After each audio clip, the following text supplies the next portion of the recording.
नमस्कार। क्या आपने कभी सोचा है कि हमारे सीने में धड़कने वाले दिल और एक बेजान पत्थर में आखिर क्या फर्क है? आज के इस खास विश्लेषण में हम इसी गहरे सवाल का जवाब ढूंढेंगे। हम बात कर रहे हैं अमर कविता स्वदेश की।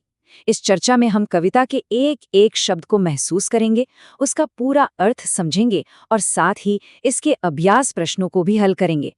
तो चलिए बिना किसी देरी के देशभक्ति और अदम्य साहस की इस खूबसूरत यात्रा पर निकलते हैं। एक नजर डालते हैं कि आज हम क्या-क्या कवर करने वाले हैं। सबसे पहले हम जानेंगे हमारे कवि स्नेही जी के बारे में। उसके बाद कविता के मुख्य भाग, हृदय और पत्थर का अंतर, हमारी मातृभूमि का अनमोल खजाना और साहस का मार्ग, इन सब को समझेंगे। और आखिर में हम पाठ के सभी अभ्यास और प्रश्नों को मिलकर हल करेंगे।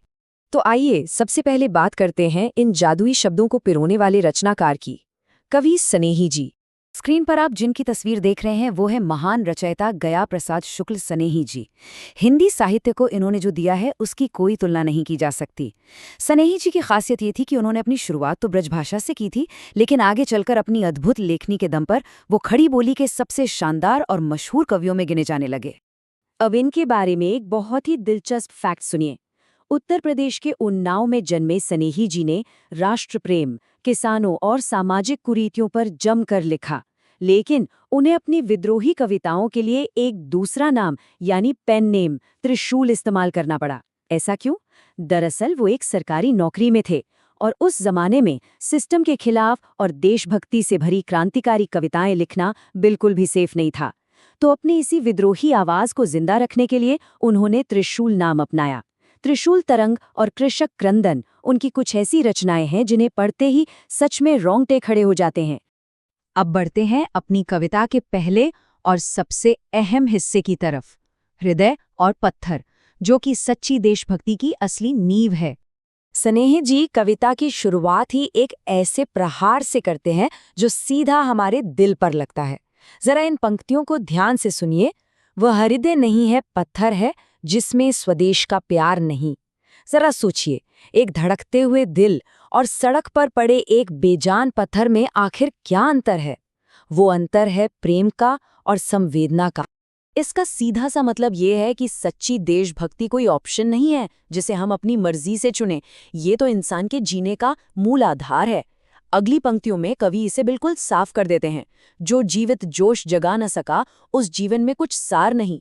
मतलब अगर हमारे अंदर अपने देश की मिट्टी के लिए कोई जोश नहीं है, कोई आग नहीं है, तो फिर हमारा ये जीवन किसी काम का नहीं। वो पूरी तरह से खोखला और बेमानी है। इसी गहरी सोच को आगे बढ़ाते हुए स्नेही जी हमें एक जगह रुके रहने के खतरों से आगाह करते हैं। वो कहते हैं, जो चल न सका संसार संग, उसका होता संसार नहीं। अब ये संसार संग चलने का मतलब क्या है? देखिए, आज की ये मॉडर्न दुनिया रॉकेट की स्पीड से आगे भाग रही है। अगर हमारा देश तरक्की की इस रेस में कदम से कदम मिलाकर नहीं चलेगा तो हम बहुत पीछे छूट जाएंगे। कवि आगे लिखते हैं, जिससे न जाति उद्धार हुआ, होगा उसका उद्धार नहीं। जो भरा नहीं है भावों से, बहती जिसमें रसधार नहीं। यानी हमारी खुद की तरक्की तब तक पूरी नहीं हो सकती जब तक हम अपने पूरे समाज को, अपनी पूरी कौम को साथ लेकर ऊपर नहीं उठते। अब आते हैं कविता के तीसरे हिस्से पर, जहां हम बात करेंगे हमारी मातृभूमि के उस खजाने की जिसकी कोई कीमत नहीं लगाई जा सकती। कभी सोचा है कि हमारी मातृभूमि ने हमें असल में क्या क्या दिया है? कवि इसका बहुत ही खूबसूरत जवाब देते हैं, जिसकी मिट्टी में उगे बढ़े, पाया जिसमें दाना पानी। ये महज जमीन का एक टुकड़ा नहीं है दोस्तों, ये वो माँ है जिसकी मिट्टी में खेल कूद कर हम बड़े हुए हैं और जिसके अन्न जल ने हमारे शरीर को सींचा है। इसी मिट्टी पर हम अपने रिश्ते नाते बनाते हैं। कविता की लाइनें हैं, हम माता पिता बंधु जिसमें, हम हैं जिसके राजा रानी। मतलब अपने ही देश में, अपनी ही जमीन पर हम पूरी तरह आज़ाद हैं। हम यहाँ किसी के गुलाम नहीं, बल्कि शान से एक राजा और रानी की तरह अपना जीवन जीते हैं। ये देश ही हमारा सबसे बड़ा परिवार है। और बात सिर्फ खाने पीने तक सीमित नहीं है। ये धरती अथाह खजानों से भरी पड़ी है। जरा इन शब्दों की गहराई देखिए। जिसने निज खजाने खोले हैं, नव रत्न दिए हैं लासानी। हमारी मातृभूमि ने अपने सारे प्राकृतिक और सांस्कृतिक खजाने हमारे लिए खोल कर रख दिए हैं। ऐसे ऐसे अनमोल रत्न हमें दिए हैं जिनकी पूरी दुनिया में कोई बराबरी ही नहीं है। और इसी महानता पर तो पूरी दुनिया फिदा है।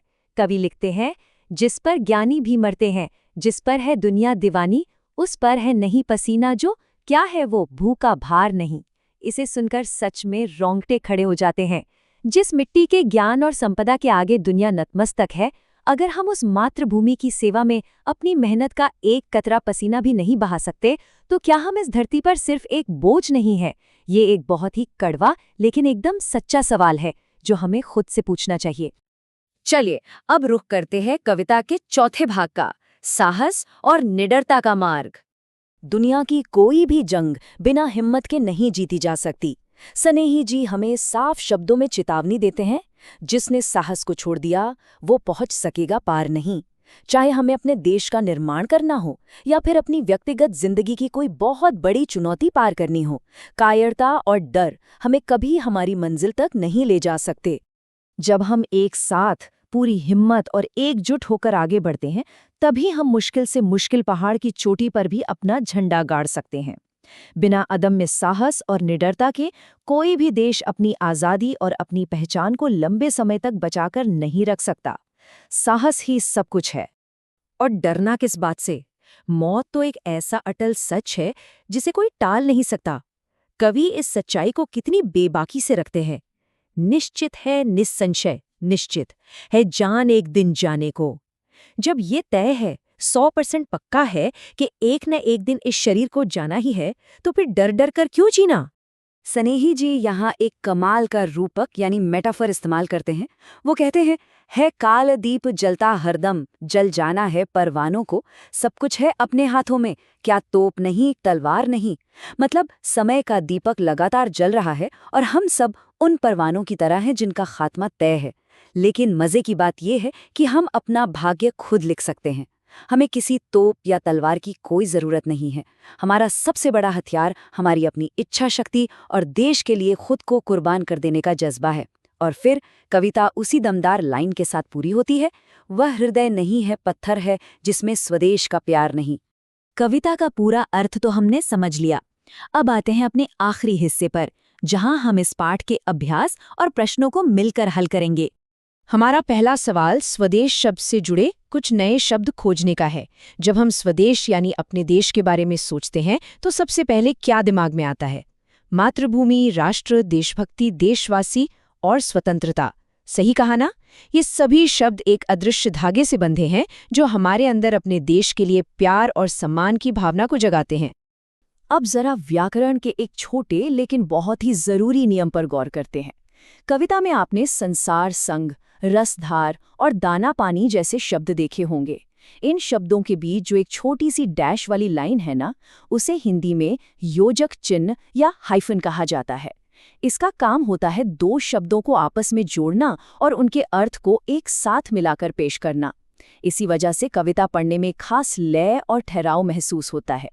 हमारा आखिरी और शायद सबसे जरूरी अभ्यास ये समझना है कि हमारे किन कामों से हमारा तिरंगा झंडा मुस्कुराता है और किन कामों से उदास होता है। इस टेबल को देखिए।